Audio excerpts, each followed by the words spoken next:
South கொரியாவிலிருந்து இங்கு வருகை தந்திருக்கக்கூடிய மத தலைவர், அந்த நாட்டுடைய மகாநாயகர், அதே போல பிஷப்மார், அந்த நாட்டில் சகவாழ்வுக்காக வேண்டி பாடுபடக்கூடிய, உழைக்கக்கூடிய, முயற்சி செய்யக்கூடியவர்களை இங்கு நீங்கள் கண்டீர்கள்.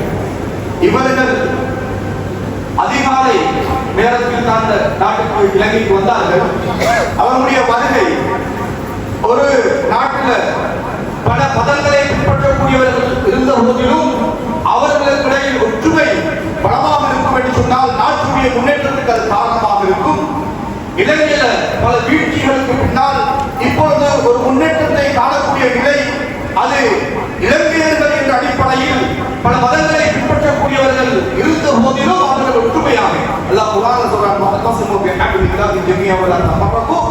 ஒற்றுமை என்ற கயிற்றை பலமாக பற்றி பிடித்துக் கொள்ளுங்கள், பிடித்து விடாதீர்கள், சிதறி விடாதீர்கள் என்ற அந்த குர்ஆனுடைய வசனத்தை உறுதிப்படுத்தக்கூடிய, அதை ஹயாத்தாக்கக்கூடிய ரீதியில அல்லாஹ் ஜல்ல ஷானஹு வ தஆலா ஒரு நல்ல சூழ்நிலையை ஏற்படுத்தியிருக்கிறார். இங்கு ஒரு முன்னேற்றம் இருக்கிறது. அந்த முன்னேற்றம் ஏற்படக்கூடிய இந்த நாட்டில் முஸ்லிம்கள் வாழ்ந்து கொண்டிருக்கிறார்கள். இஸ்லாமிய தலைவர்களை, மார்க்க அறிஞர்களை நாம் சந்திக்க வேண்டும். இஸ்லாத்தின் இந்த ஒற்றுமையை பற்றி என்ன பேசுகிறார்கள் என்ற அந்த தகவல்களை அவர்களுடன் கலந்துரையாடி நாம் அதை எங்களுக்கு பெற்றுக்கொள்ள வேண்டும் என்ற அடிப்படையில் அவர்கள் நாட்டில் வந்து முதன்மையாக இங்கு பள்ளிக்கு வருகை தந்திருக்கிறார்கள். நாளைய தினம் அவர்கள் கண்டிக்கு போக இருக்கிறார்கள். அதாவது மல்வத் பார்ஷவே, அதே போல அஸ்கிரி பார்ஷவே, தலதா மாலிகாவ, இப்படி அங்க இருக்கக்கூடிய அதாவது சிங்கள மத தலைவர்கள் எங்களுக்கு தெரியும், யாராக இருந்தாலும் அங்கு போகக்கூடிய வழக்கம் இருக்கிறது. அதே போல அவர்கள் நாளைய தினம் அங்கு அவர்களை சந்தித்து கலந்துரையாடுவதற்காக இருக்கிறார்கள்.